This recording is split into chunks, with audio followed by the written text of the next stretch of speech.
Bom dia a todos, sejam bem-vindos. Hoje nós vamos falar na nossa live sobre a separação dos poderes. Será que nós sabemos realmente o que significa separação dos poderes? Ou não? Ou nós simplesmente lemos o artigo 2º da Constituição Federal e presumimos algumas questões que, a bem da verdade, não são coerentes com o sistema, de separação dos poderes. É isso que nós vamos então apreciar aqui nessa live de hoje. E mais uma vez eu vou ter o prazer de receber o querido mestre, amigo, procurador federal, advogado, Leonardo Vizeu, que já está entrando, fazendo a integração dele aqui à nossa live. Querido amigo Leonardo Vizeu, bom dia, seja bem-vindo mais uma vez. Como você está? Tudo bem, amigo? Bom dia a todos. Tema hoje interessantíssimo, falar sobre separação de poderes no Entendeu Brasil, é falar sobre praticamente um periódico que se renova diariamente. É verdade. Toda quinta-feira agora tem live do Vizeu e do Fagner, né? Eu acho que nós vamos ter que lançar um slogan, live do Vizeu e do Fagner, toda quinta-feira. Pois é, rapaz, e o grande barato que foi uma iniciativa nossa, partiu unicamente da gente, e a Advocacia Geral da Entendeu União, com a sua assessoria de comunicação, soube da ideia, adorou a ideia e está dando apoio para a gente. Olha que maravilha! Nós estamos sendo oficialmente divulgados nos canais da Advocacia Geral da União e eles até pediram se puder disponibilizar os arquivos das nossas lives. Claro, sem dúvida alguma. A bem da verdade, todos eles eu baixo e disponibilizo no meu canal no YouTube. De toda maneira, se tiver algum meio de transferência, eu faço diretamente para a AGU. Leve, então, os meus agradecimentos à coordenação da AGU, então. É uma honra, né? É uma grande honra para nós ter essa divulgação nos canais internos aí da instituição. Não, e é prova do reconhecimento da nossa iniciativa em disseminar o conhecimento e difundir o direito para todos, né? Direito ao alcance de todos. Estou botando o fone aqui, que eu esqueci de botar, para ficar melhor. Pronto. E olha, meu amigo Leonardo, eu já deixo para a semana que vem uma temática que eu acho que também vai ser muito importante em razão da pertinência do momento que nós estamos vivendo no Brasil, que é a construção ou talvez a reconstrução do princípio republicano com a máxima da publicidade, em razão aí desses acontecimentos que nós temos visto na última semana com relação à divulgação de reunião da presidência da República com os ministros. Enfim, eu acho que nós precisamos, então, enfrentar essa temática. E nós temos, né, meu amigo, fundamentos para tanto, então... Excelente. É isso. Já temos um TV Fica Câmara. Aí o convite. Já temos um TV Câmara, já temos um TV Justiça, já temos um TV Senado. Será que vamos ter um TV Planalto? Pois é. Quem sabe? Quem sabe? Não é isso? Não, vamos Eu acho que nós precisamos desmistificar um pouco o princípio da publicidade para a própria administração pública. Não é? Conforme previsto no artigo 37. Nós sempre vemos as sessões do Supremo, do Congresso Nacional, né? E de outras, da Alerj, da Câmara, de outras instituições, por que não também termos acesso às reuniões, né, ministeriais e da Presidência da República? A não ser que seja caso de segurança do Estado e da sociedade. Aí se decreta isso. Sigilo. Aí é outra história. Mas fora isso... Fora isso, né? por que não um TV Palácio das Laranjeiras? Imagina. Olha que maravilha, olha que maravilha. TV Palácio dos Bandeirantes, em São Paulo. Eu vejo que isso é muito republicano, não é? Muito republicano. Perfeitamente. Muito bem. Ó, então já ficamos com isso para a semana que vem. Pronto. O princípio republicano e a publicidade no Brasil. Olha que maravilha, hein? Eu acho que vamos precisar de uma live de 5 horas. Provavelmente sim.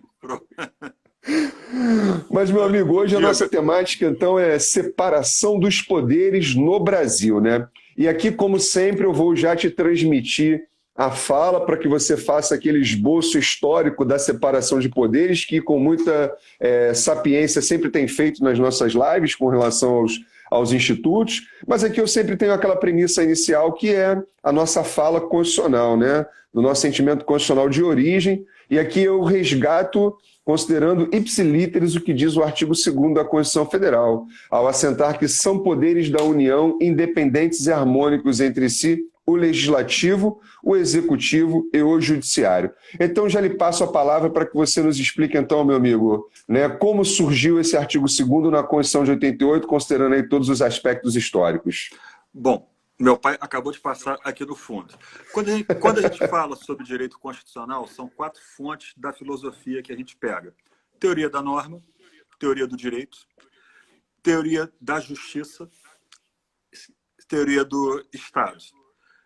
Em teoria do Estado, a gente pode separar a teoria dos poderes constituídos. A obra seminal é a República de Platão. E em A República, Platão lançou as sementes para especialização de funções públicas, quais sejam as funções de legislar, as funções de guerrear e as funções de julgar. Por quê? Porque nessa época era muito comum que as polis se fechassem entre si, tá certo? Para proteger suas casas, proteger suas famílias e proteger principalmente a sua colheita. Então, a grande função que o rei tinha, tá certo? O chefe do poder executivo tinha era o ius bello, o direito à guerra. Mas não era o direito à guerra, era o direito à defesa da sua vida, da sua família, das suas esposas, das suas crianças e da sua colheita, tá certo? Esse modelo de separação gestado inicialmente por Platão, não foi adaptado em Roma. Roma passou por 3 fases distintas na sua história. A fase polis, que se constituiu nos moldes de Atenas e Esparta. Depois teve a fase república, que a gente pensa que era uma fase em que as pessoas votavam, elegiam, não. Na verdade, nessa fase o Senado tinha uma função importantíssima, e Senado vem de senatus, senos, que não significa senil, que não significa velho, significa sábio. Na verdade, o Senado foi um órgão aristocrático pensado na fase polis de Roma para dar início à fase republicana. Qual era o papel do Senado? Escolher, periodicamente, quem iria administrar Roma, administrar os pretores, que eram basicamente, as pessoas que administravam a justiça. Daí eles ganhavam um cajado, uma vara, e tinham a prerrogativa de descer a vara em quem os desobedecia. Daí a gente chamar o símbolo da justiça de vara, juiz da vara tal, tá certo? E as questões de Estado eram julgadas diretamente pelo Senado, tá certo? E eles elegiam, além dos administradores, além dos pretores, eles elegiam o comandante da legião, o comandante do exército, que era chamado de César, que significa o primeiro. O próprio termo presidente vem do latim, presidere, aquele que senta à frente. Tá certo? E aí a fase romana republicana migrou para a fase império, no qual os poderes do Senado foram altamente limitados por César. César passou a fazer as funções de comandante da legião e administrador. O Senado ficou reduzido a julgamento das questões de Estado, mas a depender do poder de César, que detinha o comando da legião, era completamente alijado. Esse modelo romano vigorou durante séculos, só que com a queda do Império Ocidental, o modelo romano foi abandonado. Entramos no modelo feudal, onde cada pessoa que detinha um exército próprio cercava a sua área, cercava seu burgo, e ali mando eu. Esse modelo vigorou até que Maquiavel apontou para a fragilidade dele no que tange à unicidade de território. E Maquiavel, na obra O Príncipe, disse que o poder tem que ser único. O poder tem que ser exercido de forma única em todo o território. Não pode ser fracionado. Daí nasceu o modelo de Estado. Uno, modelo de Estado, que só reconhece um único órgão de poder, centro de poder político, tá certo? E aí Maquiavel disse que todas as funções teriam que ser concentradas na figura do príncipe, que o poder tem que ser respeitado, e para o poder ser respeitado, ele tem que ser forte. Não pode haver outra fonte de poder dentro do Estado. Isso durou durante séculos, porque o Estado absolutista foi uma forma que você teve de acatar o anseio popular. o mundo era muito violento, as pessoas temiam por suas vidas. Então, quem lhes oferecesse proteção era seu rei.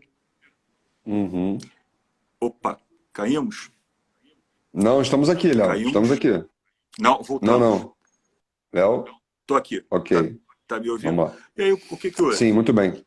Os pensadores iluministas apontaram para outro caminho. Por que eles se chamavam iluministas? Porque eles apontavam a direção tal qual a luz de um farol. E numa obra seminal de ciência política e teoria dos poderes, que é O Espírito das Leis, Montesquieu adaptou o pensamento platônico de A República, criando o primeiro modelo de especialização de funções, que é o modelo que vale até hoje, principalmente nos países oriundos do civil law, que é o quê? Você tem um órgão que centraliza a tomada de decisão política, faz as leis e fiscaliza os demais. Isso daí ele pegou também muito do exemplo britânico, que eu já vou falar, tá certo? Um órgão que comanda os exércitos e administra a coisa pública, que é o Poder Executivo. E, por fim, você tinha um órgão judiciário que não era um poder autônomo. Ele era um braço independente, porém vinculado ao Poder Executivo. O outro modelo que nós tivemos na época foi o modelo inglês, tá certo? Que foi um modelo gestado aos poucos. Foi em 1215, com a criação da House of Lords, primeiro órgão de fiscalização parlamentar e arrecadação tributária. Isso foi evoluindo e com as revoluções gloriosas de Oliver Cromwell, você criou o sistema bicameral, que você criou a House of People, tá certo? Uhum. Se na House of Lords o assento era vitalício e, via de regra, hereditário, na House of People o assento era periódico e eletivo. E ele deu voz à participação política à plebe, coisa que na época era algo inconcebível, tá certo? Além disso, eles criaram as funções de poder executivo, só que eram bem separadas. Chefia de Estado era o rei, a monarquia. Agora, a administração pública era a pessoa que eles escolhiam para sentar no primeiro-ministro.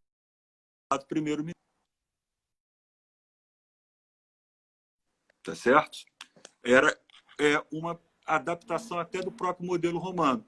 Por fim, eles criaram um poder judiciário, que era um poder não autônomo, mas um poder que cuidava principalmente das questões populares, das questões cíveis, das questões comuns, só que a palavra final sobre matéria de legalidade e de constitucionalidade competia sempre a House of Lords, tá certo?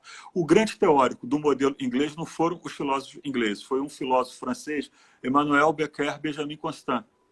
Nos escritos políticos dele, ele adaptou o modelo inglês para ser utilizado na Revolução Francesa. Só que a Revolução Francesa ela não tinha interesse em perpetuar a monarquia. Ela tinha interesse em quê? Ela tinha interesse em romper com a monarquia e fazer um regime republicano. Em que ela deu? Em nada, que Napoleão botou fim ao terror para se autoproclamar imperador francês. Tá certo? Quem utilizou muito o modelo iluminista, republicano, foram os norte-americanos. Só que os norte-americanos eles tinham horror, ojeriza, a poder legislativo, porque a House of Lords foi a que mais expoliou as 13 colônias dos seus direitos. Então, eles adaptaram o modelo inglês e adaptaram o modelo francês de Montesquieu. Em que sentido? Criaram realmente um legislativo bicameral, mas adaptaram. Uma casa representava o povo, que é a Casa dos Representantes, tá certo? Que equivale à nossa Câmara de Deputados. Porém, para garantir a harmonia e o equilíbrio do Pacto Federativo, para que os estados mais populosos não levassem vantagem na votação de leis sobre os estados menos populosos, eles adaptaram o Senado romano para a República e criaram o Senado Federal, onde a composição é paritária, independente do número de pessoas que existam em cada estado. De maneira que toda lei ela é inicialmente apresentada na Câmara dos Representantes, porém, ela é, via de regra, revisada no Senado. Se na Câmara de Representantes eles obtiverem vantagem nos estados mais populosos, no Senado isso vai ser mantido. Só que aí vem um outro entender o problema. E se o Legislativo tornasse tirânico? O que nós poderemos fazer? Vamos ampliar os poderes do Poder Executivo. Chefia de Estado e chefia de governo serão o mesmo órgão, o mesmo cargo.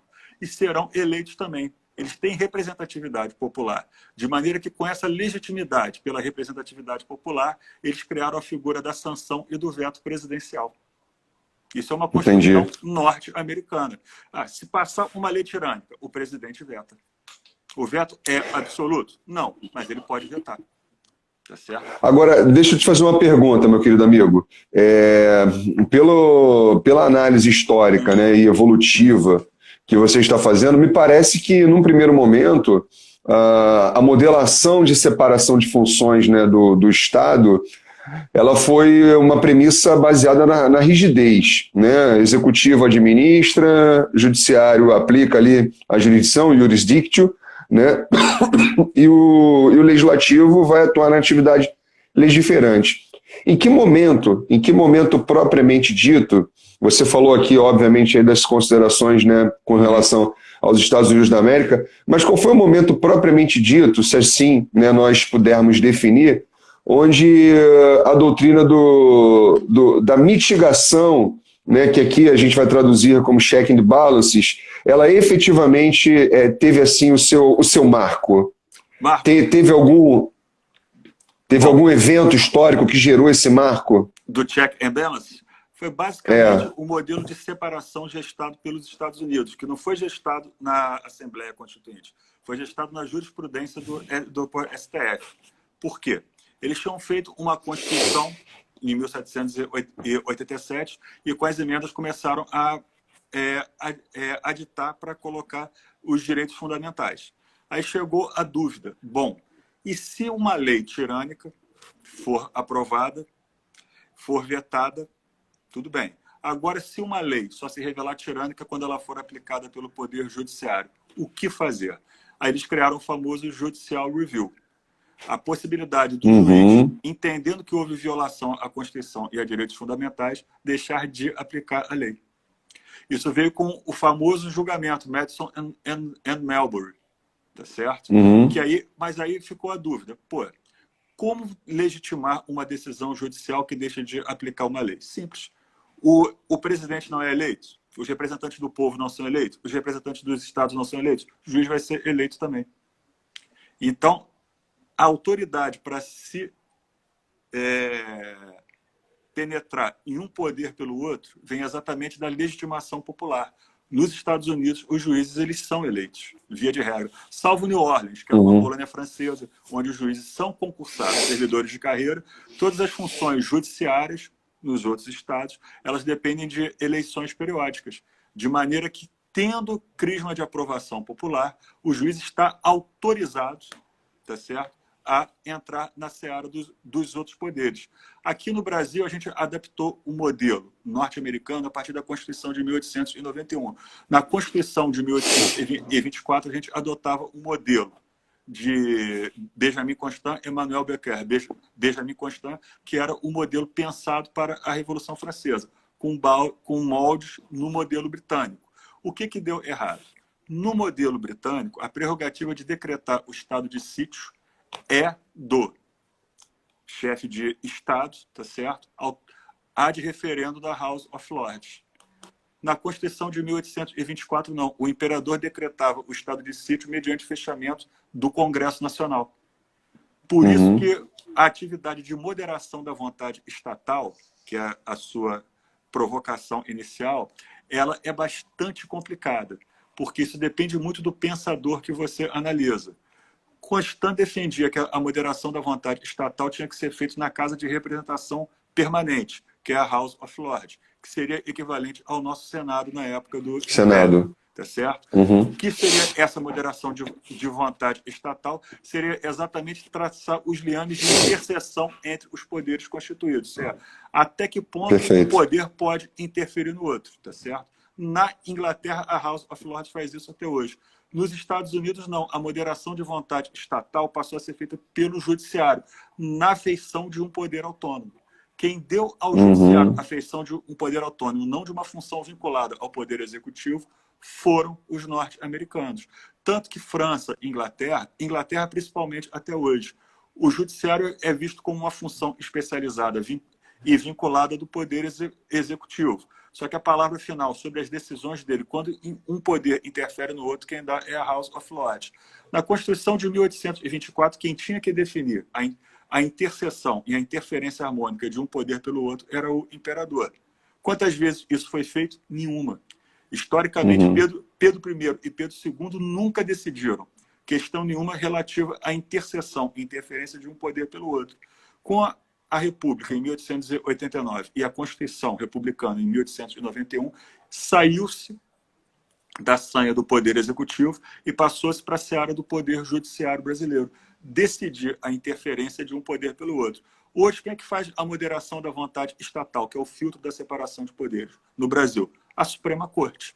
Começou com uma lei de 1891, que instituiu a Justiça Federal e a competência dela para mitigar as questões relativas entre Estados e União, tá certo? Mas só via se consolidar mesmo quando nós instituímos o controle de constitucionalidade concentrado, que, pasme, foi com a Constituição de 1946, com a emenda de 1965, e veio somente... Emenda 16, né? Exatamente, e veio somente a ser constitucionalizada em 1967, sendo que em 1988 nós ampliamos sobejamente isso, tá certo?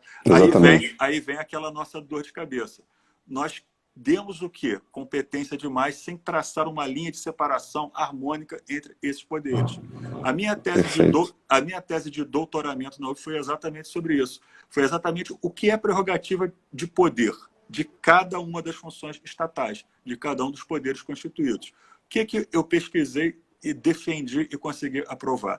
Existe uma zona de competência comum na Constituição, no qual você exerce check and balances, seja para você fazer a separação harmônica no modelo constitucional norte-americano, seja para você fazer a integração de poderes no modelo britânico, tá certo? Só que existe uma zona que é prerrogativa de poder, qual seja? Artigo 48, competência exclusiva do Congresso Nacional. Artigo 50 e artigo 52, competências privativas da Câmara e do Senado.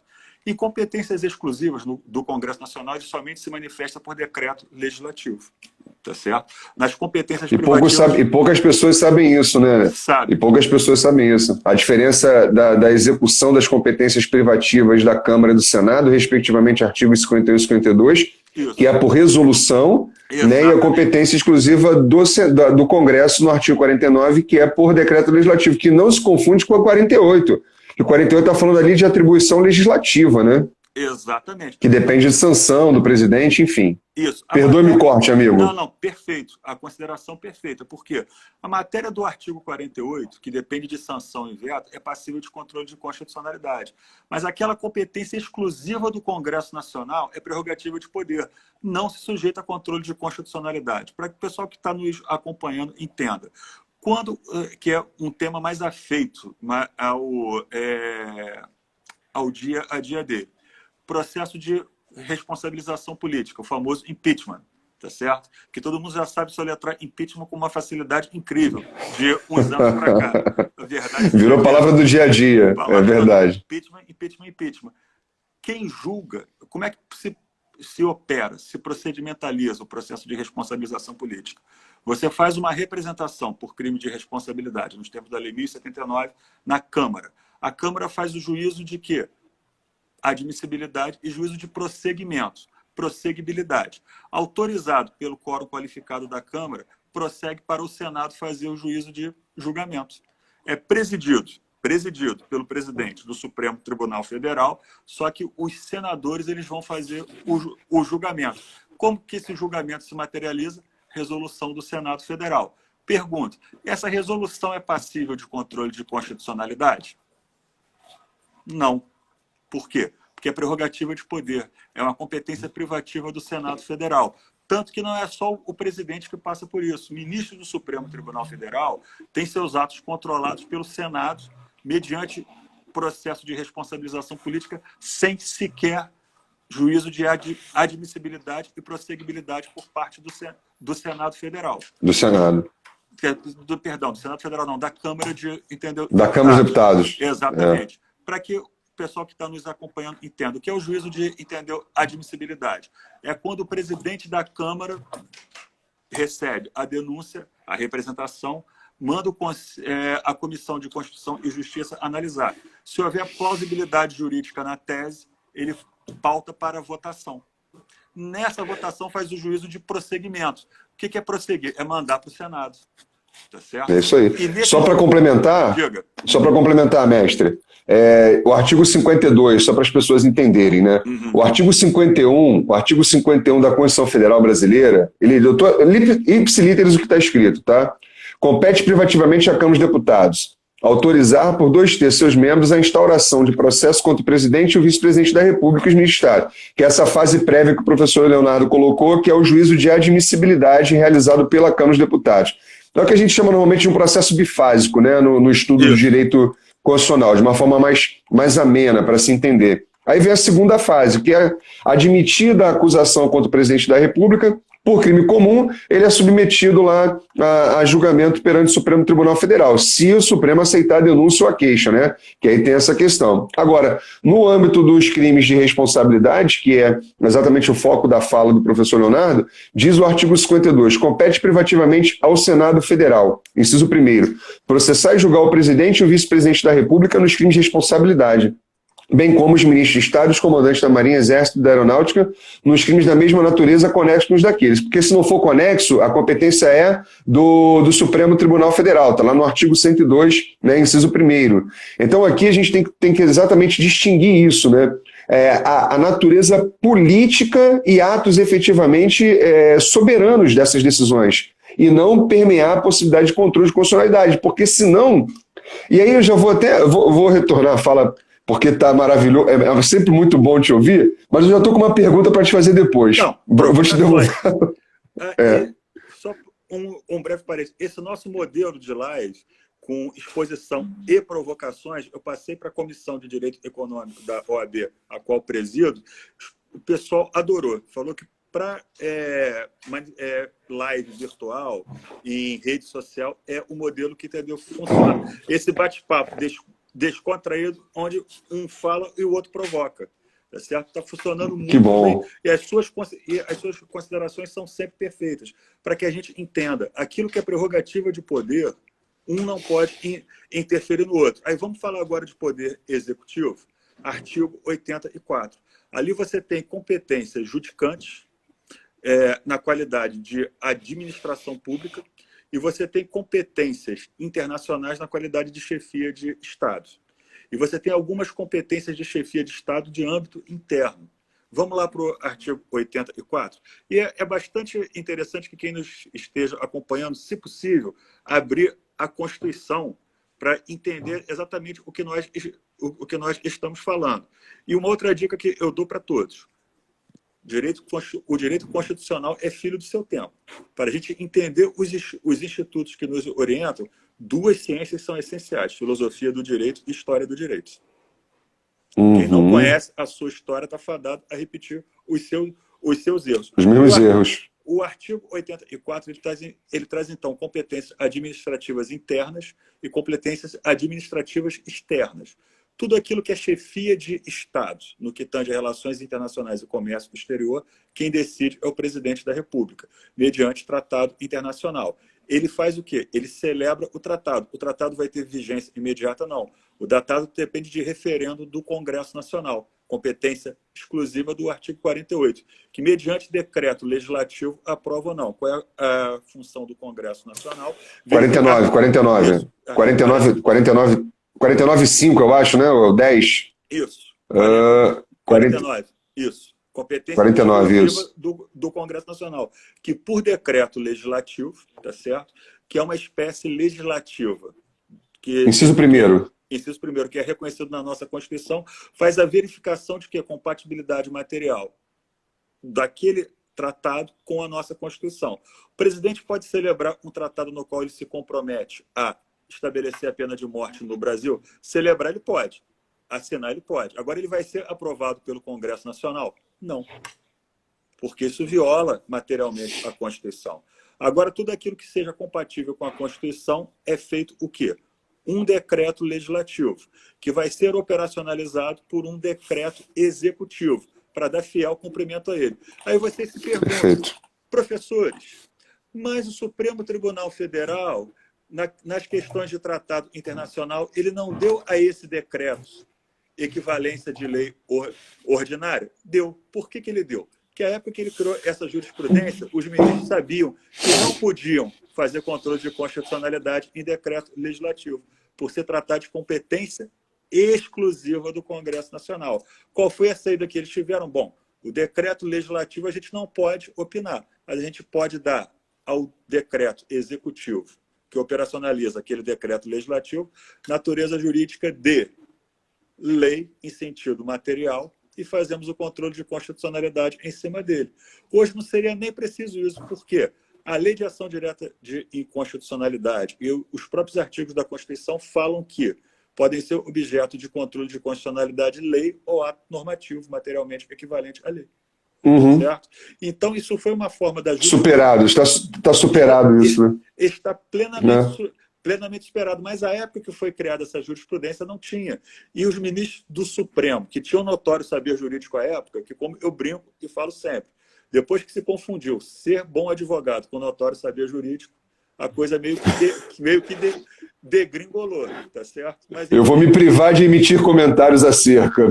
É muito bom, porque depois de ontem a gente tem que tomar cuidado com as nossas pois inclusive com as nossas colocações jocosas até. Pois é, daqui a pouco está todo mundo preso, só sobram os 11. Mas enfim, deixa isso para lá, vamos seguir. Seguindo então. Então, tudo aquilo que é prerrogativa de chefia de Estado em comércio exterior, tá certo? Em relações internacionais, o judiciário não pode dar entendeu, pitaco. Quem faz o controle é o legislativo. A administração pública. O controle do poder judiciário teria que se limitar à legalidade em sentido estrito.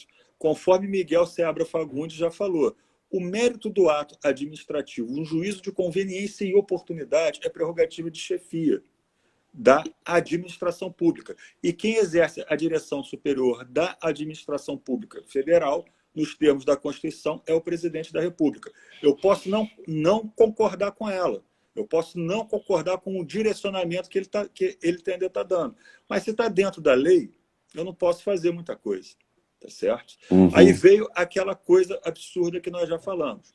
Os norte-americanos, eles deram o quê? O Judicial Review, controle de legalidade dos atos do Poder Executivo e controle de constitucionalidade dos atos do Poder Legislativo, no caso concreto. Tá certo? Os grandes pensadores da filosofia do direito contemporâneo foram basicamente Ferdinand Lassalle, que entendia na Constituição um sentido sociológico, Carl Schmitt, que entendia na Constituição um sentido político, e Hans Kelsen, que dava à Constituição um caráter vinculante às autoridades públicas. E qual era o grande embate entre Schmitt e Kelsen? Era exatamente saber quem exerce o controle de constitucionalidade, quem faz a moderação da vontade estatal. Schmitt defendia que a moderação da vontade estatal tinha que ser feita pelo Poder Executivo. Isso é, quem vai decidir a interseção, a interferência entre um poder e o outro não é o Congresso Nacional. Não é o Poder Judiciário. É o Poder Executivo.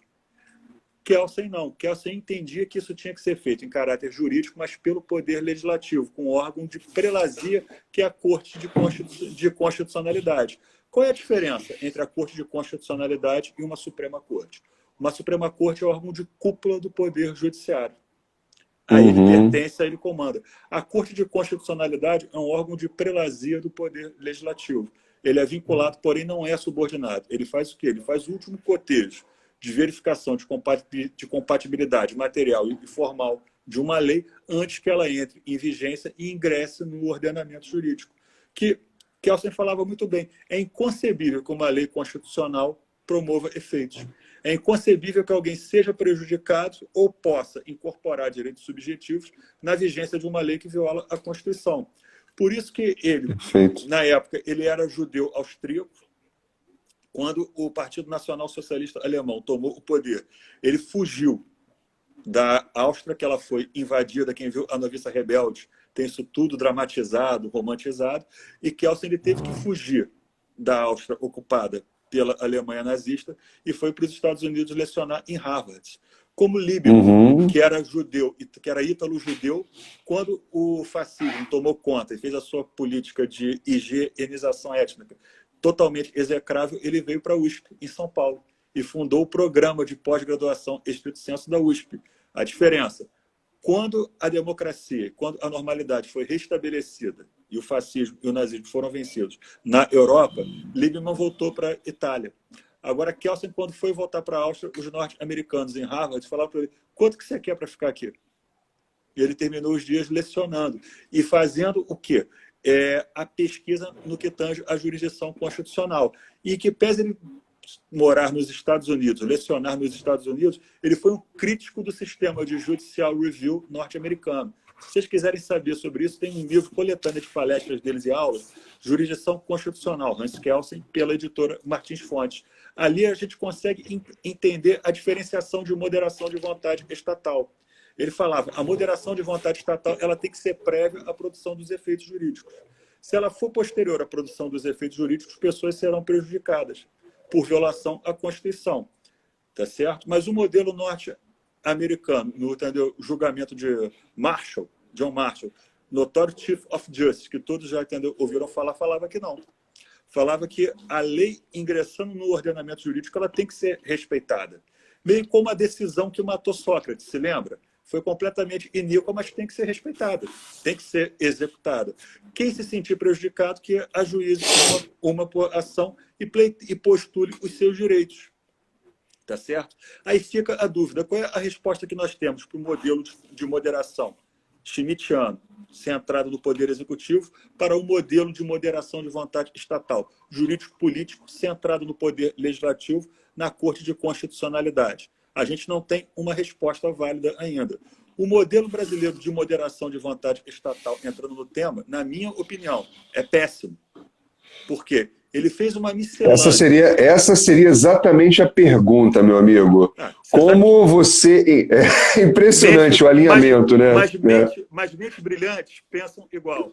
E se acham... Como você encara o modelo, né, de controle recíproco dentro do sistema brasileiro? Porque eu também, assim, já me antecipando e devolvendo a fala, né, eu entendo que ele é péssimo, em razão da concentração, que chega, né, a ser uma tirania, no meu modo de ver, judicial. No meu modo de ver, no meu humilde modo de ver. Mas te devolvo a fala. Mas o que houve? Diversos países que pós-45 estabeleceram novas constituições, inclusive aquelas constituições que foram escritas pelos norte-americanos aos países vencidos do eixo.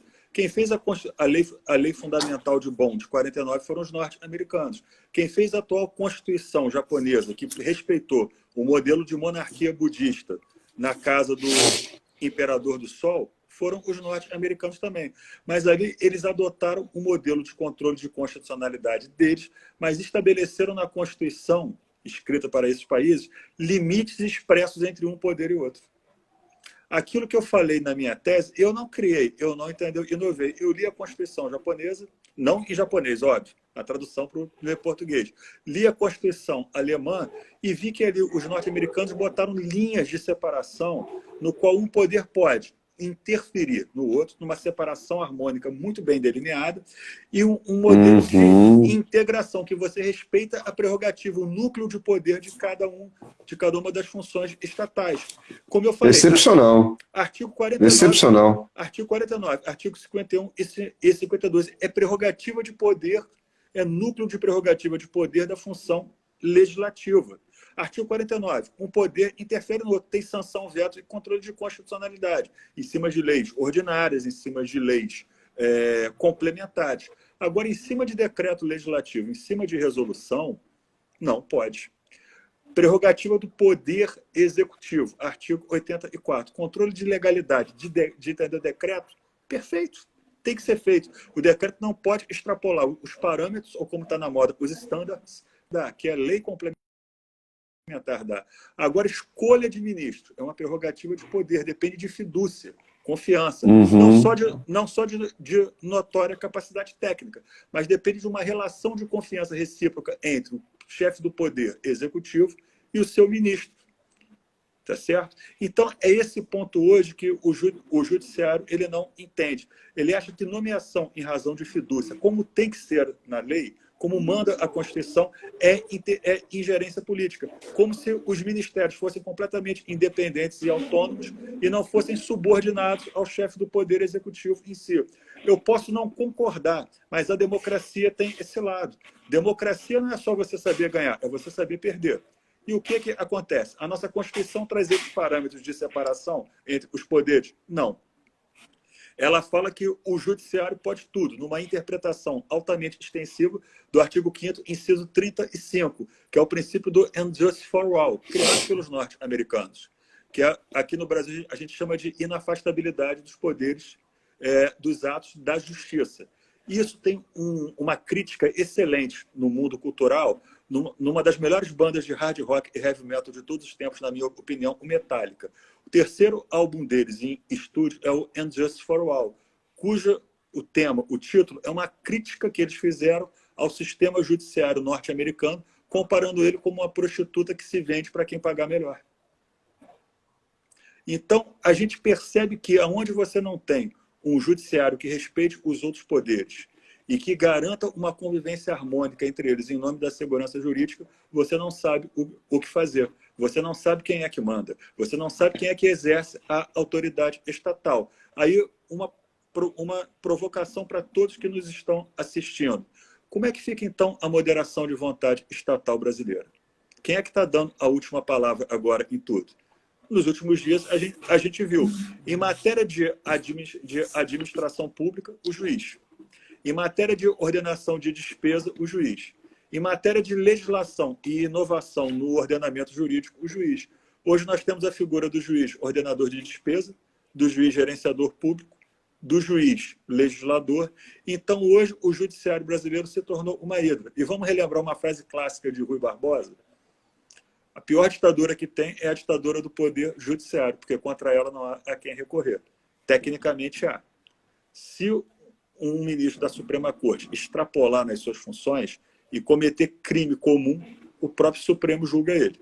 Se ele cometer crime de responsabilidade política e usurpação de prerrogativa de poder de uma função estatal pela outra, é crime de responsabilidade política, ele responde a isso no Senado Federal. O grande problema é que se são institutos constitucionais que são feitos para não serem usados. Quando me perguntam, professor, o que é o impeachment? Eu falei, é um instituto que é feito para não ser usado, é o botão vermelho. Ele tem que estar ali, sabe que você nunca vai querer apertar ele. Então, é verdade. Todos esses institutos têm que existir para que os ministros, os administradores, os gestores e os próprios parlamentares saibam que respondem pelos seus atos. Por quê? República é o pleno regime das responsabilizações, no termo da Constituição e da lei. Ninguém está acima da Constituição, ninguém está acima da lei, inclusive aqueles que fazem a moderação da vontade estatal. A provocação do professor Fagner Santos. O que é a moderação da vontade estatal hoje no Brasil? É um pandemônio. Ninguém sabe o que é. Então, meu amigo Leonardo, só uma consideração aqui derradeira com relação a esse aspecto, né, que eu já quero até te colocar uma outra questão, já temos 45 minutos, Léo, passa muito rápido. É a seguinte, então a falta de delineamento, né, de previsões expressas no texto constitucional, no que toca exatamente a essa harmonização, e aí traduzindo pelo check and balance, é que gera exatamente essa concentração maior, né? E parece, assim, na minha percepção, que a própria Constituição acaba levando para o deságue, tá, junto a esse pensamento. Por quê? Ela diz lá no artigo 102, né, que o Supremo Tribunal Federal ele é o guardião da Constituição Federal. Mas veja, na minha visão, mais uma vez, né, considerando meus estudos, minhas pesquisas, inclusive com direito comparado, dizer que ele é o guardião da Constituição Federal não é dizer que ele tem a razão sobre a Constituição Federal. Não quer dizer que ele tem, na verdade, o munus de ter a última palavra sobre a Constituição Federal. E aí já caminho para a minha pergunta, meu amigo. Se fala muito hoje no Brasil, né, nós teóricos, ideologistas, né, de um texto constitucional enriquecedor e com força normativa, sobre um diálogo institucional. né? E me parece que o diálogo institucional é que cumpre a função constitucional das atribuições estatais no plano da harmonia, respeitando a independência, mas no plano da harmonia. Então, me parece que, democraticamente falando, né, a última palavra caberia dentro de um diálogo institucional. Quantas e quantas vezes, né, nós não temos o Supremo Tribunal Federal declarando a inconstitucionalidade de uma lei e aí depois vem o Legislativo e edita novamente aquela matéria? E aí a gente inverte a máxima da presunção de constitucionalidade para a presunção de inconstitucionalidade, porque o Supremo já tinha falado anteriormente. Então, como é que você vê o diálogo institucional hoje no Brasil? Utopia ou, na verdade, né, uma sutileza não perceptível em razão de ainda não termos uma democracia madura, meu caro amigo? Bom, eu acho que o diálogo institucional ele fica bastante prejudicado por uma série de, entendeu, fatores. É aquela máxima: um avião não cai porque quebrou uma peça. É um conjunto de falta de manutenção, é um conjunto de tolerância a pequenos abusos que chegam aonde chegou. Ano passado, a gente teve o presidente da Câmara declarando que não poderia votar matérias porque o Supremo já tinha declarado a inconstitucionalidade delas. Bom, a gente aprende desde do primeiro momento que o efeito vinculante da decisão de controle de não vincula o legislativo. Não poder, ele é soberano. Aí você vê pequenas falas que, quando você tem um estudante de direito que constrói um arquétipo de saber, ouve isso, ele aprende errado. Então, o próprio presidente da Câmara, que não é nem presidente do Congresso Nacional, que o presidente do Congresso Nacional é o presidente do Senado Federal, ele se arvora, às vezes, de primeiro-ministro do Poder Executivo para ter o controle da execução orçamentária para ele e coloca o Poder Legislativo numa posição de subserviência à jurisprudência do Supremo Tribunal Federal. Aí eu te pergunto, como é que você vai ter diálogo institucional se uma pessoa que não é nem presidente, não é nem chefe do Poder Legislativo, está diminuindo o papel dele, está fazendo uma função reducionista? O diálogo institucional ele fica prejudicado quando os poderes não têm noção das suas atribuições e da sua importância. E hoje, qualquer estudante de direito, quando se gradua, sai da faculdade achando que o judiciário tudo pode, sem nada o poder. Mas tem essa visão errônea. Eu me lembro que em diversos cursinhos, quando eu dava aula, e um dos motivos que me levou até a perder o gosto de dar aula e entender o cursinho foi esse.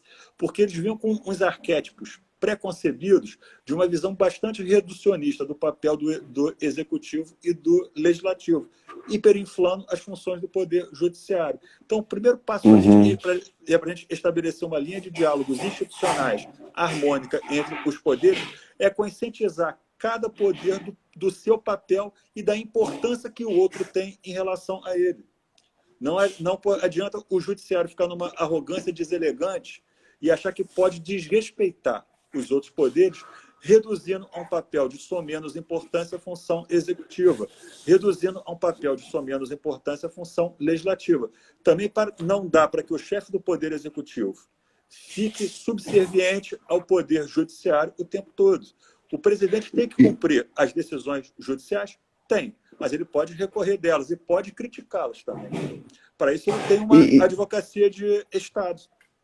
Exatamente. E isso me leva a uma outra percepção, e aqui sem nenhum viés crítico, tá? A minha fala, amigo Leonardo, é só uma percepção mesmo, porque me parece que esse pensamento, né, que realmente nós sabemos acaba sendo recrudescido a todo instante, reforçado, né, cresce a cada instante, do judiciário como realmente um protetor nesse sentido. E lembra que semana passada eu falei de um artigo de uma jurista alemã, a Ingeborg Maus? Ela era uma crítica, vale a pena ler esse artigo, né?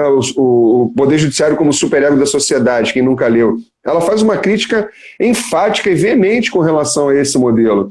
Porque enquanto nós entendermos dessa maneira ou quisermos caminhar assim, no meu modo de ver, nós não teremos efetivamente uma democracia sólida no Brasil.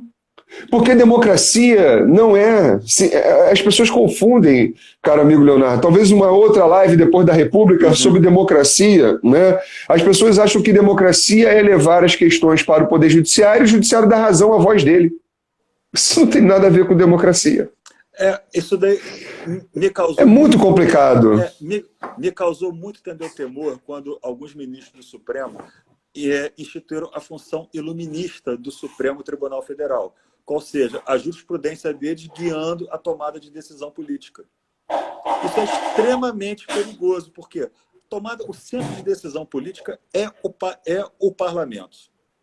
A moderação da vontade estatal da tomada de decisão política, o parlamento pode tudo? Não, o parlamento pode cumprir a Constituição, pode operacionalizar a vontade daquela geração por meio de leis, respeitado o núcleo fundante da Constituição. O Poder Executivo, ele dá fiel cumprimento a essas leis. Se ele entende que uma lei viola a Constituição, ele veta. Se o veto for derrubado, ele entra com uma ação de controle de constitucionalidade. Aí o judiciário participa. Ele tem que ser a razão, ele tem que dar a palavra final. Democracia não é você botar o centro de decisão da vontade política na mão de 11, no judiciário. 11 ministros, que não foram eleitos para tanto. Só que qual é o nosso grande problema hoje? O ministro é vitalício, o parlamentar não é. O chefe de poder executivo não é. E qual é o crisma de aprovação popular que o ministro do Supremo tem? Nenhum. Diferente do modelo norte-americano, no qual a moderação de vontade estatal feita pelo judiciário, somente no ato concreto, no julgamento concreto, é feita por um juiz eleito pelo povo, aqui não é. O nosso juiz é concursado, que eu acho certo. O juiz tem que ter notória especialização técnica. Só que ele tem que ter notória especialização técnica para efetivar a lei e a Constituição. Não para sobrepujar ela, tá certo? E depois daquela nossa live sobre ativismo judicial, as pessoas estão finalmente despertando que você, tendo uma lei específica, tendo uma regra específica, você aplica a regra. Você não deixa de aplicar a lei, tá certo?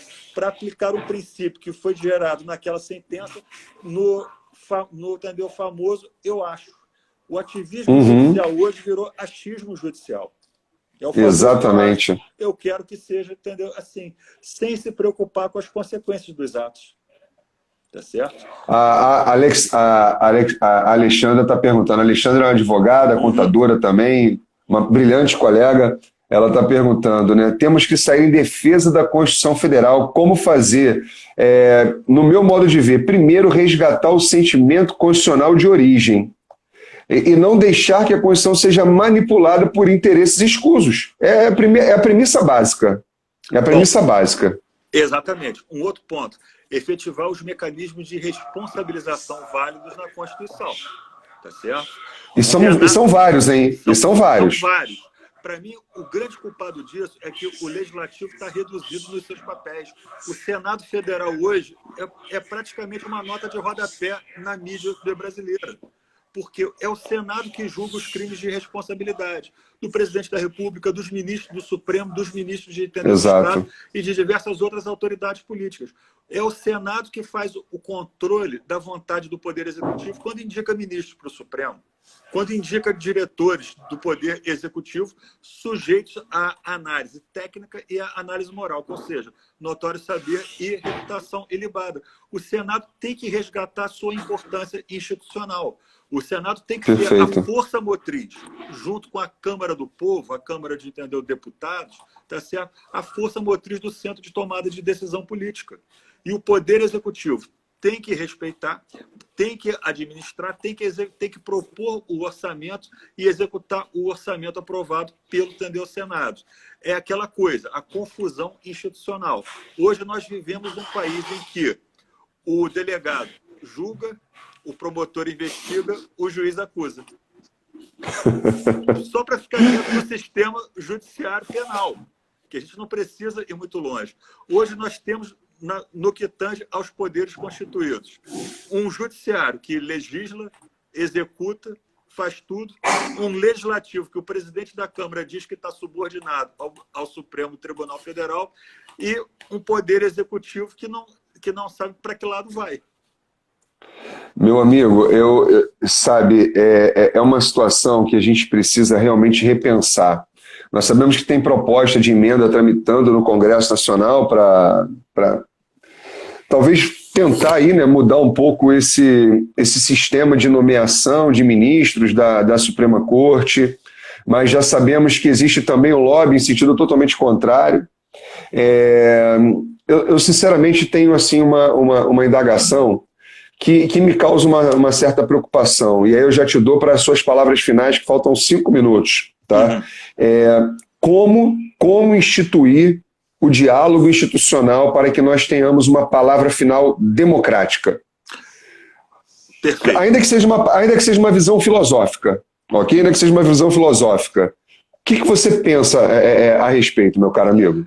Aplicação do artigo 49, inciso 11. Todas as vezes em que um poder usurpar competência legislativa, a Constituição garante uma prerrogativa ao Congresso Nacional de, mediante decreto legislativo, cassar a eficácia do ato.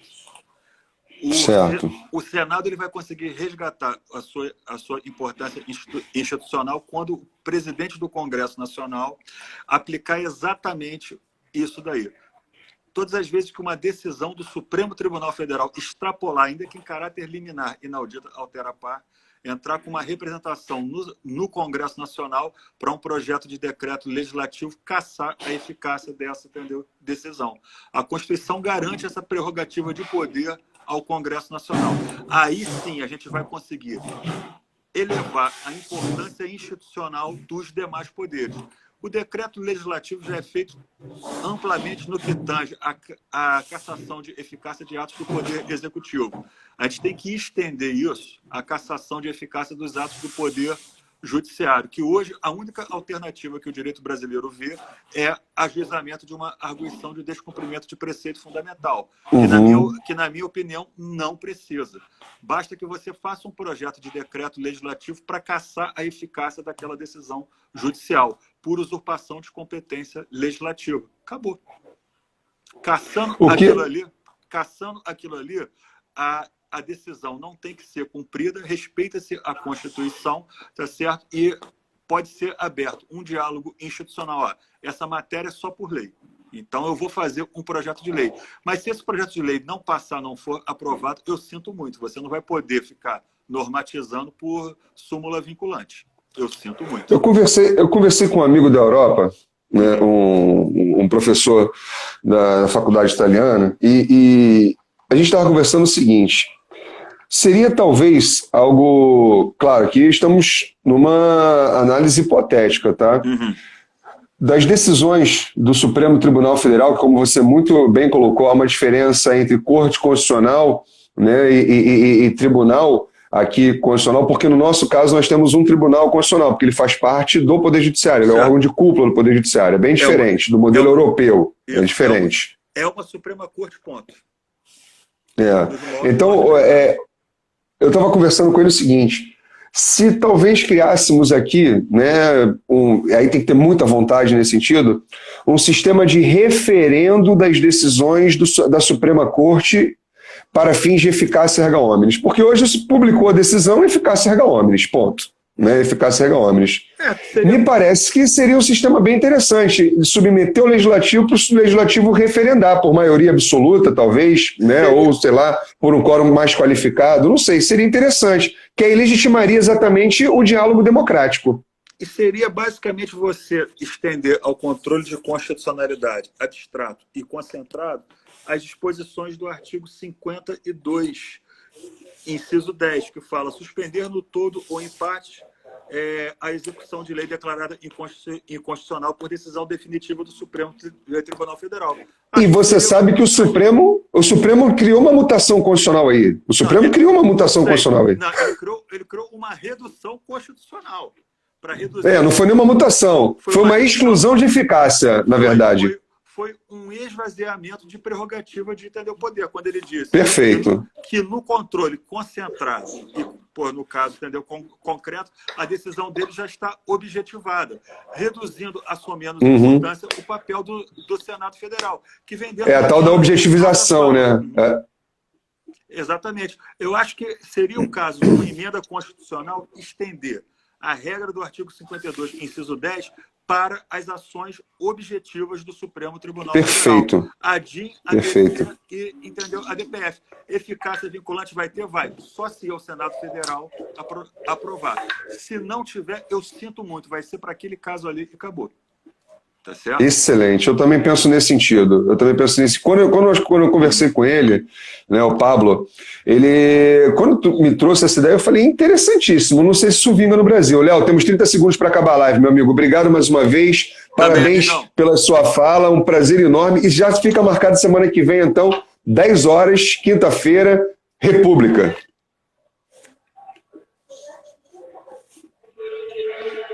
Alô?